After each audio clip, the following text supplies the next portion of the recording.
What is the most disgusting thing you did willingly? Story 1. When I was 6 or 7, I was staying the night at a friend's house and had explosive diarrhea in the middle of the night. Only after finishing and trying to flush, I remembered his parents telling me not to use that toilet as it was out of order. I then spent the next 30 to 40 minutes slowly scooping the liquid shit out of the toilet that wouldn't flush, with my bare hands, into the trash can. Then I washed my hands thoroughly and went back to bed. His parents found the diarrhea-filled trash can the next morning, no doubt by the smell, and had a stern but heartfelt talk with me. That was almost 30 years ago and I'm still disgusted by it, LMAO. Reply.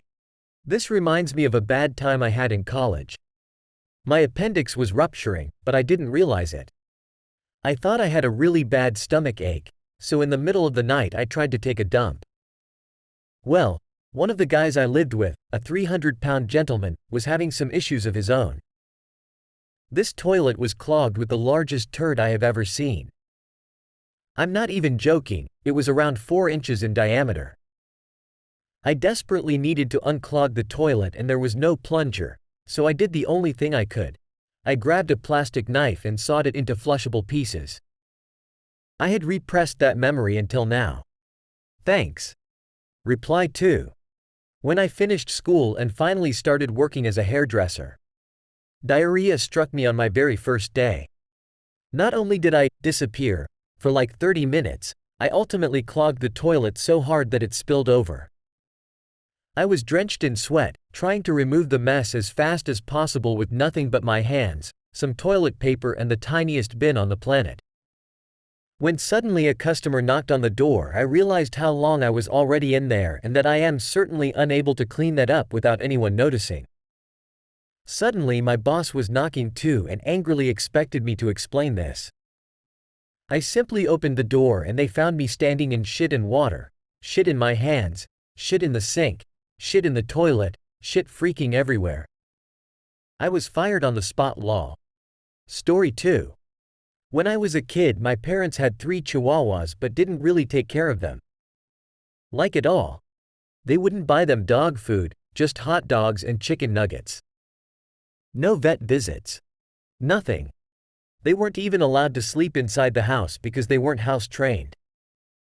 But the 2 occasions that stick out to me were 1, when the female had puppies. She had 8, but since she wasn't properly taken care of, she spent the entire day roaming the yards and dropping sacks of puppies. My mom was grossed out, so she didn't want to help, so it was up to 9-year-old me and a nice neighbor to look for these bloody sacks of dead puppies. Only 2 survived. And 2, as early as about 10 years old, I took it upon myself to wash the dogs. And they were all covered in fleas. Like a disgusting amount of fleas. I would bathe them, apply some cheap flea shampoo and use a toothpick to go through their fur and remove anywhere from 30 to 50 fleas at a time and crush them with my nails. It was god-awful, and to this day I refuse to ever bring an animal into my home unless I can 100% take care of it properly. Edit. I'm sorry, but this was many years ago. Almost 20 years ago. Please stop telling me I have to report it. I was a child in an impossible situation, just trying to survive and give those dogs whatever small acts of kindness I could. I no longer have contact with my mom now that I'm an adult. Reply. Wow, that's fucked up. Story 3. Disgusting in the, why would you do that? Way, but I am ashamed and embarrassed about this and know people will think this is fucked, but here goes. When I was 15, a very, very horny teenager, I was watching a film with my dad, lying down. A hot woman was on the screen and I got an erection. I had my hands down my pants and I started having a wank. I thought I was being subtle, I didn't think he would notice, but I was right next to him. He just said, "What are you doing down there?" in a tone that translated as, "Why are you doing that?" Stop. I obviously stopped. I said nothing. I tried to come up with an excuse like I was scratching my balls or anything, but like it was so obvious that Jay had nothing and said nothing. This was 9 years ago and neither of us has acknowledged it. I hope he has forgotten. Knowing my dad, it is possible, but I hate that this happened.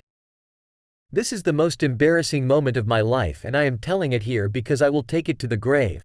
I will never tell anyone about this. Reply. Aw, buddy. Trust me when I say your dad may have had a laugh about it with your mom, but they don't think any less of you. Story 4. I was on a Boy Scout camp out and this kid kept hitting me with his bamboo stick, so I broke it in half and threw it away. He then decided to spit in my A, so I proceeded to steal his bag of peanuts while he wasn't looking and filled the bag with my pee. I let it soak for a bit, then poured the pee out and I let the bag dry in the sun for the rest of the day. The next morning I placed the bag back in his tent and watched him eat the whole bag. He periodically looked at the peanuts a little confused, but he ate the whole bag of like 30 plus of them. It was excellent revenge. Reply. Peanuts. Story 5. When I was in the depths of my heroin addiction, I used water from a puddle on the side of the road to shoot up. Reply. An old friend of mine who used to be a heroin addict once stole holy water from the local church and used that to shoot up. Story 6. Clinic visit because I had a C-section wound that was infected. I didn't realize how infected until the doctor told me that he was going to need to cut me open right there in the clinic. But we are in the actual hospital, can't we go to an OR, to the emergency department? I frantically asked. A 20-year-old mother, the father already absent a few weeks in. The doctor injected a local into the areas around my wound, went and got a tray of tools and a nurse. When they came back in the room, I was scared and freaking out, especially since I have always had a horrible history with severe strep infections multiple times a year, mostly throat and ear, but tooth socket, face, and knee as well. The doctor grabbed a scalpel and cut me open along the C-section wound. Unfortunately, if I looked at him, I had a rather good view of everything reflected in his glasses. I could see the infection was to a cottage cheese consistency in places. He could pick it up with his fingers and scoop it out. That is how he got much of it out, with his fingers. I was hospitalized for the infection. They couldn't close the wound again. It had to close on its own, which took months. It was decades ago, but I can feel it again as I typed this. Story 7. This was around 2nd or 3D grade, around Christmas time. At my school, we had this really wonderful Advent time at school. We would sit in a dimmed light room, the teachers would light some candles, and we'd sing Christmas songs, get some gingerbread cookies. One child would get to place a piece in a homemade Christmas crib as an Advent calendar, and we'd watch an episode of this wonderful Christmas show we have in Norway, called July A Blafell.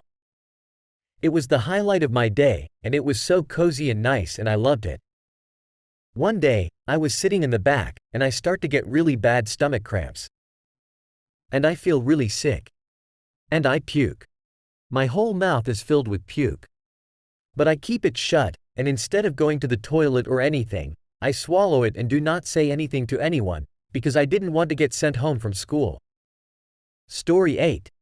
In 3rd grade, a girl I had a crush on offered me a cool mechanical pencil in class if I dragged my tongue across the entire classroom floor. I did it twice and she didn't give it to me. She also didn't date me when I asked her out. I guess I was down bad in 3rd grade. Reply. That girl totally sucks. Story 9. On 2 occasions I had a guy piss in my ass. Reply. The mods from a certain sub would like to speak with you. Story 10. Change bed sore dressings. Wounds down to the bone. Horrid smell, lots of sloughing off rotten tissue, the works. Somebody had to do it. Reply. That's why I'm an X-ray tech and not a nurse. Story 11. This is very dangerous, and I would not recommend, but when I was in college, I was taking the trash out from my apartment before I left for class. And in my particular apartment at the time, this meant putting it in my car and driving it over to the trash compactor. I did so, and when I threw it into the machine, the bag got caught on my car keys, and pulled the whole set into the machine with it.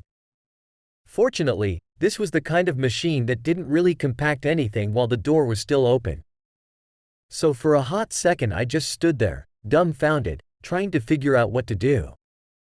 Luckily, one of my neighbors rolled up a few seconds later with her own trash bag, so in a panic I asked her to hold the door for me while I crawled into that thing to grab them.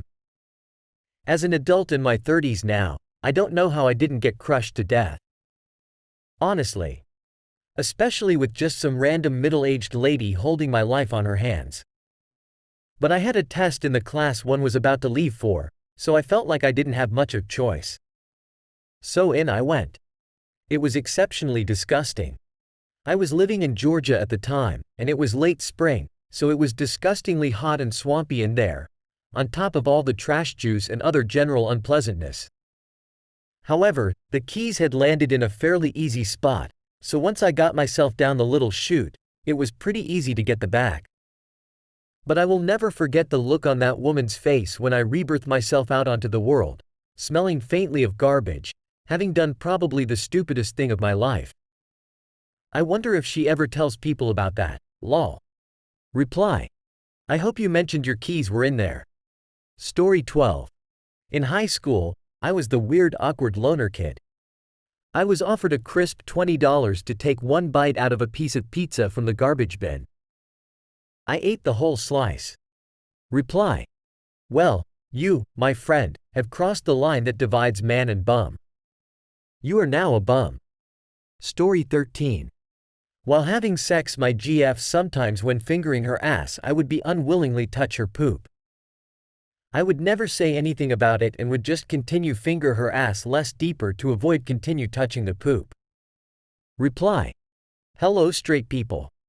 Just want to make y'all aware there should be prep involved before doing anything anally related in the bedroom, you know, unless scat is your kink. You can Google the steps for preparing for kinky anal activities and plan in advance. Good luck, have fun, be safe. Story 14. Oh. The other day at work I had to clean up diarrhea. It was in the patient bathroom.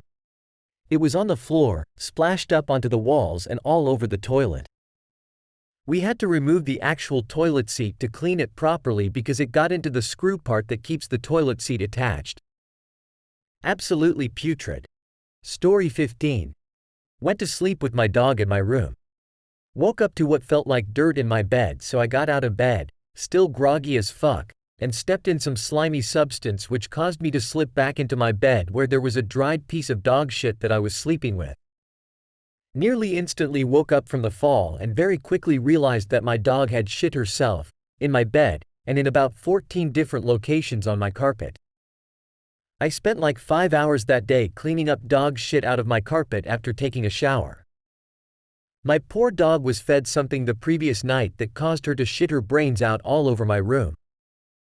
As a germaphobe, one of if not the worst day of my life. Story 16.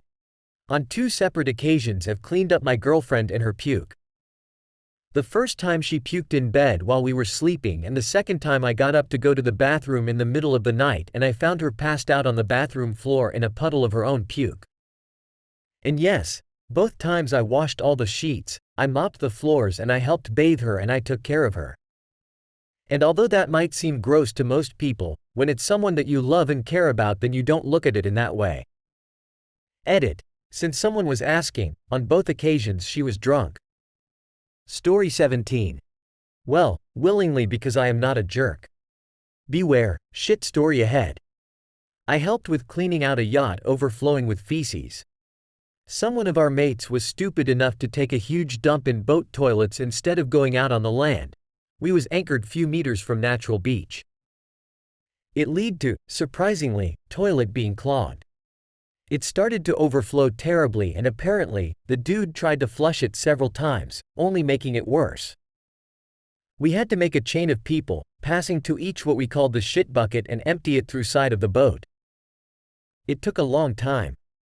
Thankfully, it wasn't me who had to dive underwater to get to the toilet output and unclog it with a fucking toothbrush. We didn't have anything more suitable. Oh, the funny times. I could smell feces all over the boat for next 3 days. Story 18. I was 18. I was at the PCP's having some tests ran. I was complaining of some stomach issues and they wanted a stool sample. I was handed a small cup and they said just push a little out, they didn't need much. They handed me a paper plate and on top was a cup, the top of the cup, a stool softener and gloves. I sat and waited until finally I felt something. What came out of me can only be described as a tree trunk coming out of my ass. It unfortunately pushed the cup out of my hand due to its weight and went into toilet. The weight of the cup with the turd splashed water all the up to my neck. I flipped out. WTF do I do? Out of all the logical ways to handle this situation, I grabbed the turd and put it on the paper plate. I grabbed the cup and threw it away because duh, it was dirty and fell in toilet. I stared at the medium rare tomahawk turd that I produced. Do I split it? That question just never made its way into my brain. I walked out the bathroom holding a paper plate with a turd on it and placed it on the checkout counter. I cannot describe the poor girl's face of horror. I explained the situation holding back tears from the anxiety attack I was having, but it looked like I was laughing.